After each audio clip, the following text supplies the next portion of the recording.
খেলায় বিনোদ খেলা আমার গোড়া বনমালী পুলিন বিহারী আজ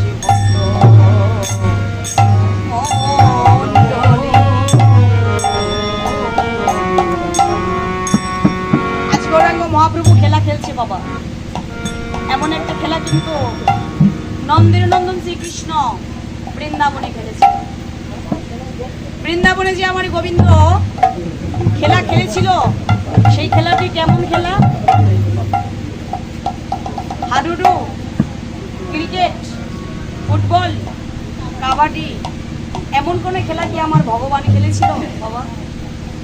এমন কোন খেলা কিন্তু আমার ভগবান খেলেনি। তাহলে কোন খেলা আমার গোবিন্দ খেলতে আসে? জাগতিক জগতে খেলতে গেলে যেমন ওমা দুইটি দলে ভাগ হতে হয়, একটা পণ থাকে, একটা প্রতিজ্ঞা থাকে। ওই বৃন্দাবনেও আমার ভগবান শ্রীকৃষ্ণচন্দ্র যে খেলাটি খেললেন, ওই খেলার মাঝে দুইটা দলে ভাগ হয়ে গেল। এক দল হচ্ছে বলাই দাদা আর সুবল সখা, আরেক দল হচ্ছে তোমার আমার আমাদের সকলের প্রাণ ভাই কানাইয়া আর তার প্রিয় সখা শ্রীরাম সখা। একদল বলাই দাদার দল, আরেক দল ভাই কানাইয়ের দল। ওমা তুমি বলো তো কোন দল জিতবে? কানাই। এ পাশ থেকে বাবা বলো তো কোন দল জিতবে? কানাই জিতবে। কেন? বলে দাদা তো অনেক বড়, বয়সও বড়, সে জিতবে না? কানাই তো ছোট্ট কানাইয়া। ওই বৃন্দাবনে খেলার মাঝে প্রতিদিনই যেন ভাই কানাইয়ের দল জিতে যায় আর বলাই দাদার দল হেরে যায়।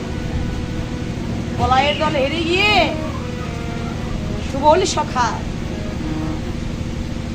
অপর সখাকে ডেকে বললেন, সখারে প্রতিদিনই তো খেলার মাঝে হেরে যায়, একটা দিনও তো জিততে পারি না, মনে যে বড় স্বাদ হয় খেলায় যদি একটা দিন জিততে পারতাম। ওই কানাইকে যদি একদিনের জন্য হলে পরাজিত করতে পারতাম, মনের স্বাদ যে মিটাতেই পারি না রে।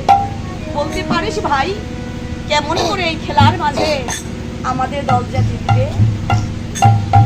অপর সখা সুবলকে ডেকে বললেন, সখারে আমার মাথায় একটি বুদ্ধি এসেছে, ভাই কানাইকে পরাজিত করবো কেমন করে জানিস? কানাই আর কোকড়ানো চুল আছে না, ওই চুলগুলোকে টেনে ধরে রাখবো, তাহলে তো কানাই হেরে যাবে।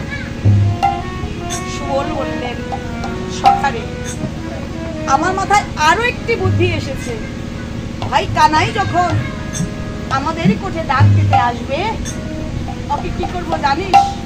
ওকে চাপটে ধরে রাখবো, তাহলে আর কানাইয়া ওর কোঠে যেতে পারবে না, আমাদের দল খেলায় জিতে যাবে। এই সখারের কথা শ্রবণ করছেন বলাই দাদা। সখাদেরকে ডেকে বললেন, সখারে এই জগতের বুকে এমন কোন শক্তি নাই যে শক্তি দিয়ে তোর আমার ছোট্ট ভাই কানাইকে পরাজিত করতে পারবি। এমন কোন বাঁধন নাই যে বাঁধন দিয়ে তোর আমার ভাই কানাইকে বেঁধে রাখতে পারবি। সখা বললেন, ও বলাই দাদা তুমি তো সকলের বড়, তাহলে তুমি বলে দাও না কোন পথে গেলে ভাই কানাইকে খেলায় পরাজিত করতে পারবো? বলে দাও সেই পথের সন্ধান, কোন পথে কানাইকে হারাতে পারবো? বলাই দাদা বললেন, সখারে শুনতে চাস তোরা ওই পথের সন্ধান? তাহলে শুনবে, কানাইয়া যখন আমাদের কোঠে ডাক দিতে আসবে, দুটি নয়নের জল ছেড়ে দিয়ে বদনে হা কৃষ্ণ প্রাণ কৃষ্ণ বলে কানাইয়ের চরণে পড়বে। কানাই জনমের বদনে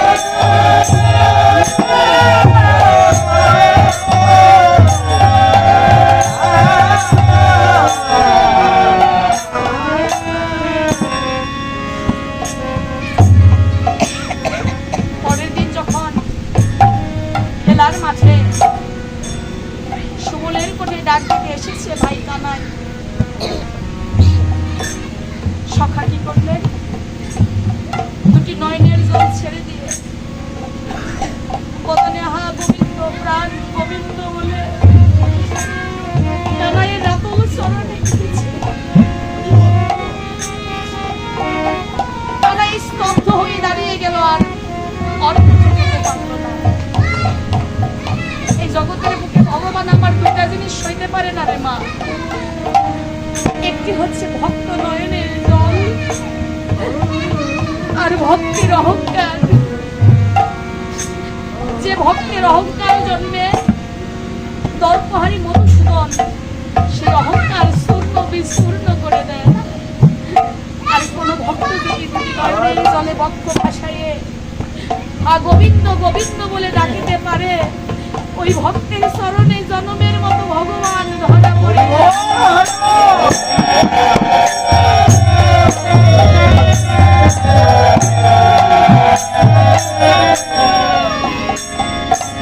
যেন প্রতিদিন ভাই কানাইয়ের দলটাই যেন হেরে যায়। একদিনও কানাই আর জিততে পারে না। খেলা চলছে। পরের দিন কানাই লক্ষ্য করলেন সবাই খেলার মাঠে এসেছে, কিন্তু আজ শ্রীরাম খেলার মাঠে আসে না। তাই তো শ্রীরামকে খেলার মাঠে দেখতে না পেয়ে উচ্চ স্বরে ডাকছে, শ্রীরাম শ্রীরাম রে ভাই তুই কোথায় গেলি রে? সেই দেখে কানাই অদূরে দাঁড়িয়ে আছে শ্রীরাম সখা। কানাই শ্রীরামের কাছে গিয়ে বলছি, শ্রীরাম রে তুই আজ খেলা খেলবি না? বল ভাই। সে কি রে তুই কাঁদছিস কেন? তোর অভাব কিসের? অভাব না থাকলে জগতে কেউ কাঁদে না। তোর অভাবটা কি আমায় বল। শ্রীরাম সখা বললেন, কানাইয়া আগে তো প্রতিদিনই আমাদের দল খেলাই জিতে যেত, এখন তোর কি হয়েছে রে ভাই? ওই প্রতিদিন খেলার মাঠে হেরে যাস। হেরে গিয়ে যখন বলাই দাদাকে আমার কাঁধে করি, আমার যে কত কষ্ট হয় তুই তো বুঝিস না রে ভাই। ভক্তের ভগবান আবার মনে মনে বলছে, ওরে সখারে এই তোর অভিমান, এই তোর অনুরাগ। সখারে এই জগতের বুকে ভক্তরা যেমন আমার চরণের বন্দনা করে, আমারও তো মনে চাই ভক্তের চরণ বন্দনা করে।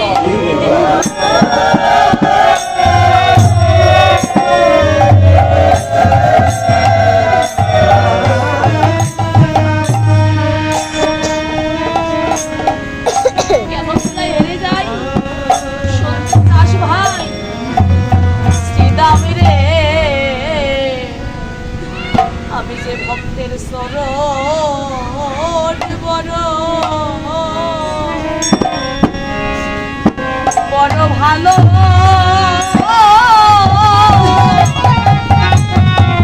ভালোবাসি।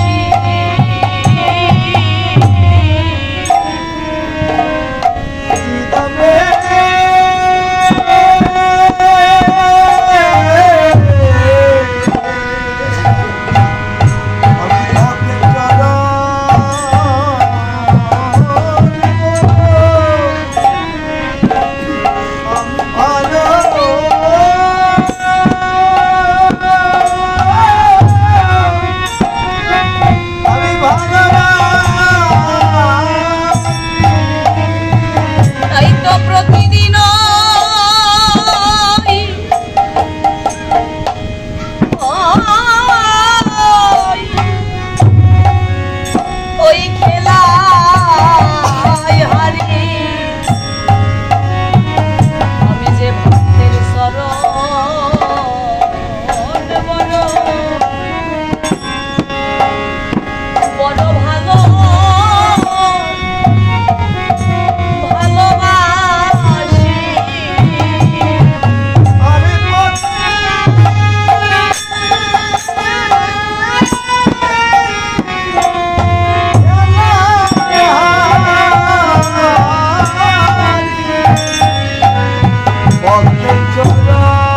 আমরা ভক্তে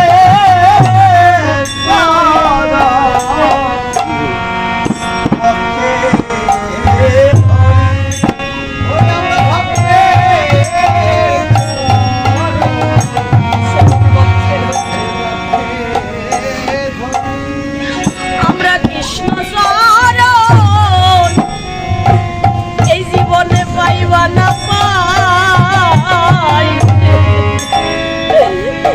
এসো সবাই ভক্তের